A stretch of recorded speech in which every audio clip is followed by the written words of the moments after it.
이 말씀은 창세기 41장 14절에서 16절까지 말씀입니다. 창세기 41장 14절에서 16절까지 길지 않은 말씀이니까 함께 합독하도록 하시겠습니다. 41장 14절부터 함께 읽겠습니다. 이에 바로가 사람을 보내어 요셉을 부르매 그들이 급히 그를 옥에서 내놓은지라. 요셉이 곧 수염을 깎고 그의 옷을 갈아입고 바로에게 들어가니 바로가 요셉에게 이르되 내가 한 꿈을 꾸었으나 그것을 해석하는 자가 없더니 들은즉 너는 꿈을 들으면 능히 푼다 하더라. 요셉이 바로에게 대답하여 이르되 내가 아니라 하나님께서 바로에게 편안한 대답을 하시리이다. 아멘. 우리 대한민국에 아마 휴대폰을 안 갖고 있는 분은 거의 다 없을 것인데요. 여러분이 지금까지 살아오면서 한 몇 번 정도 휴대폰을 바꾸셨는지 모르겠습니다. 통계에 의하면 한국 사람들은 휴대폰 교체 주기가 2년이 채 되지 않는다고 합니다. 아마 약정 기간에 걸쳐서 아마 그것이 바뀔 때 또 좋은 것으로 갈아타고 하는 것 같습니다. 그만큼 또 새로운 신제품들이 나오면 더 좋은 것으로 빨리빨리 사람들이 업그레이드 하는 것이죠. 이것은 휴대폰뿐만이 아닐 것이라고 생각이 됩니다. 우리 삶의 휴대폰뿐만이 아니라 모든 영역에서 우리의 삶이 지금보다 조금 더 업그레이드 되길 원하고 또 지금보다 더 높은 것을 바라보면서 다 살아가게 됩니다. 우리는 계속해서 현재의 상황에 만족하기보다는 조금 더 높은 것, 조금 더 좋은 것을 지향하게 되는 것이 모든 사람의 공통된 특성이라고 할 수가 있습니다. 그러나 이러한 사람의 특성과는 반대되게도 하나님께서는 우리 인생 가운데 우리를 계속 높여주시는 것이 아니라 계속 눌러서 낮추신다는 것을 사실 경험하게 됩니다. 하나님께서 정말 우리를 사랑하신다면 내가 원하는 대로 원하는 만큼 계속 높여주셔야 할 것 같은데 하나님은 우리 인생을 계속 낮추신다는 것이죠. 그럼 하나님께서는 우리를 언제까지 그럼 그렇게 계속 낮추실까요? 계속 더 나아져야 되고 또 더 높아져야 하는 우리의 이러한 본성, 즉 그러한 본성을 가진 우리 자신으로부터, 그런 본성에 붙들린 우리 자신으로부터 자유하게 될 수 있을 때까지 하나님은 우리를 낮추시는 것 같습니다. 우리가 계속 창세기 말씀을 살펴본 것처럼 하나님께서는 계속해서 요셉을 높은 곳이 아닌 낮은 곳으로 계속 낮추셨습니다. 오늘 41장 우리가 읽어보면 그 마지막을 보게 됩니다. 앞장이 40장 14절에 보면 술 맡은 관원장이 감옥에서 만났을 때 그 꿈을 해석해 주고 난 다음에 요셉이 그 바지 가랑이를 붙잡고 이렇게 얘기하지 않았겠습니까? 내 인생의 억울함을 당신이 나가서 꼭 좀 풀어주시오. 그러한 모습을 우리는 보게 됩니다. 공동묘지에 가보면 이유 없는 무덤이 다 없다라고 그렇게 얘기를 하는 것처럼 저나 여러분이나 이 땅의 모든 인생에는 다 인생 가운데 아쉬움이 있고 또 풀어야 할 억울함이 있고 또 여러 가지 해결돼야 할 그런 고통들을 다 가지고 있습니다. 사람은 어떻게 해서든 그 모든 것을 좀 해결하고 시원하게 해결하고 그렇게 하기를 원합니다. 그러나 그 부분이 다 해결된다고 해서 인생이 다 만사형통하고 해결된다는 것은 아닌 것이죠. 왜냐하면 성경적으로 볼 때 인생이란 것 자체가 죄인으로 태어났고 죄인으로 출발했기 때문인 것입니다. 내 인생에 계속 고통이 존재하는 이유는 죄인인 내가 존재하기 때문인 그 이유와도 동일하다는 것이죠. 이렇게 생각해 볼 때에 그러면 인생의 고통이 제거되는 가장 확실한 방법은 무엇이겠습니까? 그것은 죄인인 존재인 나의 죄인된 존재가 끝나는 것이 바로 고통의 끝이라고 우리가 생각해 볼 수 있는 것이죠. 사람들이 이렇게 보통 생각합니다. 이 땅의 육신의 삶이 다 끝나면, 숨이 멎어지면 자동적으로 인생의 모든 고통이 끝나고 평안할 것이다. 이렇게 보통 생각하기 쉽습니다. 그러나 결코 그렇지는 않습니다. 참으로 우리의 모든 인생의 고통이 끝나는 자리는 그 자리가 아니라 바로 십자가입니다. 십자가에서 우리 모두가 예수 안에서 함께 죽고 거듭날 때 그 십자가의 자리에서 인생, 죄인의 모든 고통이 끝난다는 것이 바로 성경이 우리에게 알려주고 있는 진리의 말씀인 것이죠. 우리가 교리적으로 아는 그 십자가는 너무나 단순하게 느껴집니다. 예수님께서 십자가에서 단번에 돌아가심으로써 죄인된 우리도 다 함께 단번에 죽었다고 그렇게 우리가 믿고 또 생각합니다. 그러나 하나님은 우리에게 인생이라는 긴 십자가를 허락하시고 주셔서 그것을 참으로 깨닫게 하시는 것이죠. 우리가 끊임없이 우리의 본성을 가지고 높아지고자 하는 삶을 살 때 하나님은 우리를 낮추시고 또 낮추셔서 그 십자가를 알게 또 십자가 앞으로 인도하도록 하나님은 그렇게 우리로 진리 가운데로 붙들고 인도하고 계시는 것입니다. 이것은 요셉의 인생도 마찬가지죠. 사랑받는 아들의 그 좋은 자리에서 종으로 낮은 것으로 갔고 또 종에서 죄수의 자리로 하나님은 낮추셨습니다. 아무도 요셉에게 있어서 그 마지막 희망 같았던 2년 전에 그 술 맡은 간원장에게 기대를 걸었던 그 이후의 2년의 마지막 시간, 그 시간은 아마도 죽고 장사를 지내는 듯한 그런 시간이었을 것입니다. 그 자신의 마지막 억울함으로부터도 요셉이 자유로울 때까지 하나님은 요셉을 낮추셨다는 것이죠. 의사가 고통스러워하는 환자를 이렇게 앞에 두고 보고 마음이 약해지면 수술을 할 수가 없죠. 환자는 고통 가운데서 왜 나한테 이러느냐고 막 비명을 지를 수도 있지만 의사는 그 수술을 통하여 그 생명을 살리고 회복하게 하는 것입니다. 혹시 이 자리에 계신 분들 중에 하나님께서 나를 높여주시지 않고 끊임없이 더 낮추신다고 생각되는 분들은 혹시 없습니까?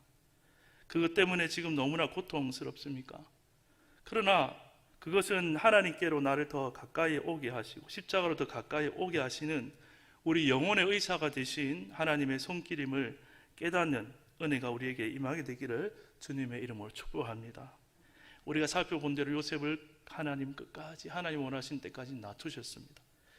그러나 이제 하나님은 요셉을 다시 높이시는데 영원히 우리를 낮추시기만 하는 것은 아니라는 것이죠. 이제 요셉의 눈으로 볼 때는 그 감옥 안에서 아무것도 자기의 인생에 남은 것이 없다고 느껴졌을 것입니다. 어떠한 기대나 희망도 어떤 일도 예상할 수 없는 그런 시간 속에 요셉은 머물고 있었습니다.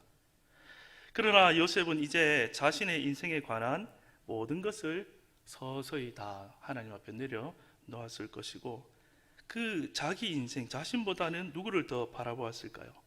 이제는 온전히 하나님을 더 바라보고 그렇게 지냈을 것입니다. 그러던 어느 날 요셉은 바로 왕 앞에 탁 서게 되는 것이죠. 바로는 두 가지 꿈을 꾸었습니다. 그러나 아무도 그 꿈을 해석할 수가 없었습니다.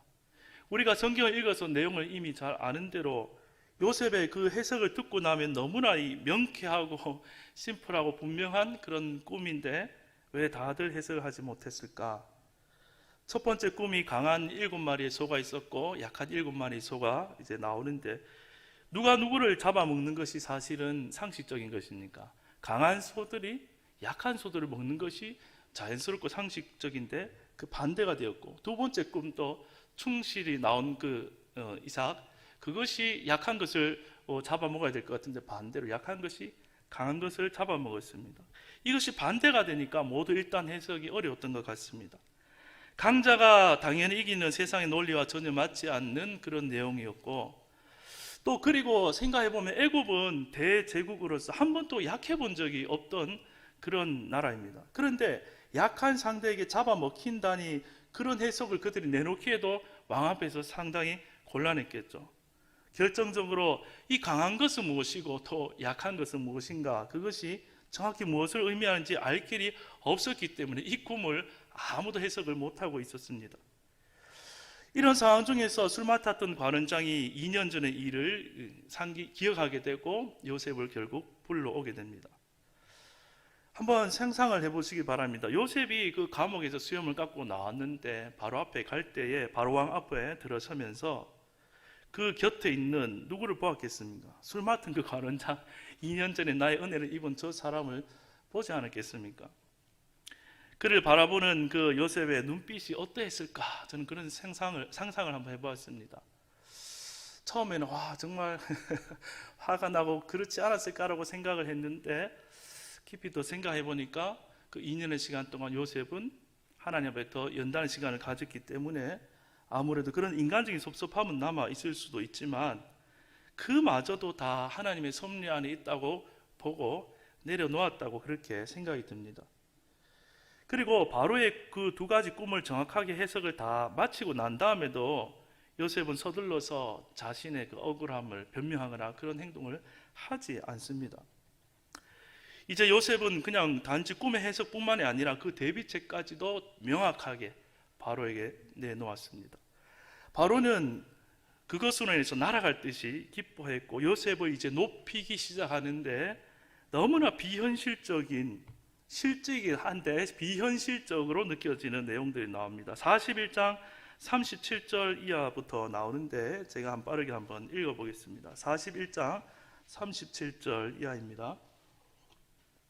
바로와 그의 모든 신하가 이 일을 좋게 여긴지라 바로가 그의 신하들에게 이르되 이와 같이 하나님의 영에 감동된 사람을 우리가 어찌 찾을 수 있으리요 하고 요셉에게 이르되 하나님이 이 모든 것을 내게 보이셨으니 너와 같이 명철하고 지혜 있는 자가 없도다. 너는 내 집을 다스리라.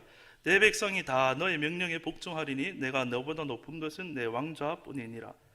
바로가 또 요셉에게 이르되 내가 너를 애굽 온 땅의 총리가 되게 하노라 하고 자기의 인장 반지를 빼어 요셉의 손에 끼우고 그에게 세마포 옷을 입히고 금사슬을 목에 걸고 자기에게 있는 버금 수레에 그를 태우매 무리가 그의 앞에서 소리 지르기를 엎드리라 하더라. 바로가 그에게 애굽 전국을 총리로 다스리게 하였더라. 이 내용을 쭉 읽어보면 기분이 좋아지는 내용이죠. 그렇죠? 정말 고생 많이 했잖아요, 요셉. 한꺼번에만 보상을 지금 다 받는 듯한 그런 느낌이고 또 읽어보면 마치 그 참 잘 먹고 잘 살고 영원히 잘 살았더라 하는 동화의 엔딩 같은 그런 내용처럼 너무나 멋진 이야기입니다. 그런데 정말 한번 생각해 보는 것은 이 아무리 꿈을 한번 잘 해석했다고 할지라도 요셉이 누구였습니까? 방금까지만 해도 어디에 있었습니까? 감옥에 있던 아무것도 아닌 이름도 없는 죄수 한 사람인데 그냥 너 꿈 잘 해석했으니까 오늘부터 이제 그 죄목 이제 그 사면하는 거죠. 사면해 준다. 자유를 준다. 이만큼만 해도 어때요? 대단히 좋은 일이죠.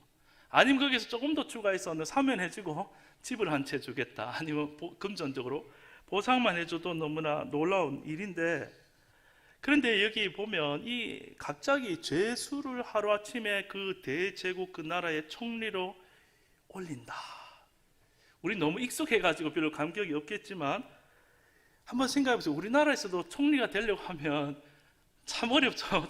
청문회부터 여러 가지 오만 일들이 있고 참 한 사람이 어려운 것 같아요. 그런데 자 정말 이 애굽의 바로왕의 권세도 막강해서 그럴 수도 있지만 정말 이 죄수 한 사람이 갑자기 하루아침에 총리가 된다. 이건 너무나 놀라운 일이고 있을 수가 없는 일이죠. 그런데 하나님이 하시면 있을 수 없는 일도 있게 된다는 것이죠. 이것은 누가 높이고 있는 것이죠? 애굽의 왕이 요셉을 총리로 높이고 있는 것이 아니라 만왕의 왕이신 하나님께서 요셉을 지금 높이고 있는 것을 보여주고 있는 것입니다. 한번 생각해 보십시오. 우리가 십자가에서 예수와 함께 죽고 거듭나면 우리의 신분도 이와 같이 놀랍게 변화되는 것입니다. 죄의 종에서 하나님의 자녀를 신분으로 바뀌는 것이죠. 있을 수 없는 일이 우리에게도 동일하게 일어나는 것입니다. 죽음 앞에 평생 종노릇 할 수밖에 없고 영원히 죄의 감옥살이를 할 수밖에 없는 우리가 영원한 하나님의 자녀가 된 것입니다. 하나님의 영광과 함께 이 땅에서 예수 이름의 권세를 다 받아가지고 왕의 권세를 받아서 예수의 이름으로 살아갈 수 있게 된 것이 바로 우리의 삶이라는 것이죠. 특별히 41장에 읽어보면 요셉은 결혼도 하고 가정을 가지고 두 자녀도 낳게 됩니다. 두 자녀의 이름을 이렇게 짓는데요. 첫째가 므낫세입니다. 그 뜻을 풀이하기를 하나님이 내게 내 모든 고난과 내 아버지 온 집의 일을 잊어버리게 하셨다입니다. 하나님은 십자가에서 우리를 완전히 낮추신 후에 우리의 눈물을 닦아주시며 우리 인생의 모든 상처와 지난날의 아픔을 다 잊게 해주신다는 그런 고백을 요셉이 이제 와서 하고 있는 것이죠. 둘째 이름은 에브라임인데 그 해석을 이렇게 고백합니다. 하나님이 나를 내가 수고한 이 땅에서 번성하게 하셨다라고 고백합니다. 영원히 종이고 죄수일 것만 같았던 인생이지만 언제나 하나님과 함께한 요셉은 하나님의 때가 되었을 때에 하나님께서 풍성히 채우시며 번성케 하시는 은혜를 경험하고 둘째 아들의 이름을 고생한 이 땅에서 하나님 내게 풍성함을 주셨다. 인생은 우리의 계산대로 예상대로 되는 것이 아니라 하나님의 은혜의 때를 따라 풍성해진다는 것을 요셉이 고백을 하고 있는 것입니다. 하루 전만 해도 감옥 속에서 이러한 일은 상상도 못했을 것입니다. 지금이 아무리 힘들어도 늘 요셉처럼 어디를 가든지 중요한 것은 우리가 하나님과 동행하기만 하면 하나님께서 모든 것을 결국에는 하나님의 뜻 가운데 회복시켜 주시고 또 하나님의 때에 풍성케 해주시는 은혜가 우리 모두에게도 있음을 믿으시기를 주님의 이름으로 축복합니다. 그런데 우리가 이 요셉의 내용을 보고 우리가 특별히 자녀들 요셉과 같은 인물 되게 해주시어 기도를 하는데 한 가지 주의할 부분이 있습니다. 우리는 이 요셉의 형통을 보면서 잘못 해석하면 안 되는 한 가지 부분을 살펴봐야 되는 것이죠. 자, 애굽의 총리가 되는 것을 요셉이 하나님께 구하거나 기도한 적이 있습니까? 없습니다. 될지도 몰랐죠. 이것은 요셉이 간절히 기도했거나 자기 욕심을 의도한 것이 전혀 아닙니다. 우리는 요셉의 형통을 보면서 하나님을 잘 섬기며 내 마음에 있는 원하는 꿈, 세상에서 잘 되고 높아질 수 있다라고 그것을 본삼으면은 또 안 된다는 것이죠. 요셉이 애굽의 총리가 된 것은 어떤 한 사람의 출세나 성공의 이야기가 아니고 하나님께서 갖고 계셨던 계획, 하나님의 꿈의 실현인 것입니다. 자, 그러면 진정한 형통의 의미를 다시 한번 생각해 볼 것은 요셉은 이미 감옥 안에서 하나님 앞에 완전히 낮아져 자신을 하나님께 온전히 드림으로써 이미 형통하게 되었다는 것입니다.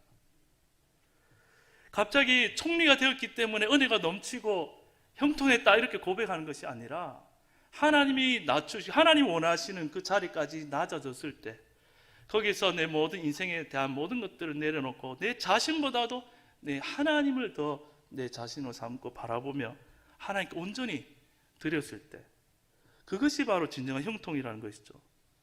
자신을 온전히 하나님께 맡기게 된 것, 자신의 인생에 풀리지 않는 숙제, 억울함, 고통조차도 하나님 앞에 십자가 앞에 이제는 그대로 내려놓고 나로부터 자유해지는 것, 나보다는 예수님을 더 붙잡게 되는 것, 그것이 바로 하나님께서 우리에게 주시는 인생의 참된 형통인 것입니다.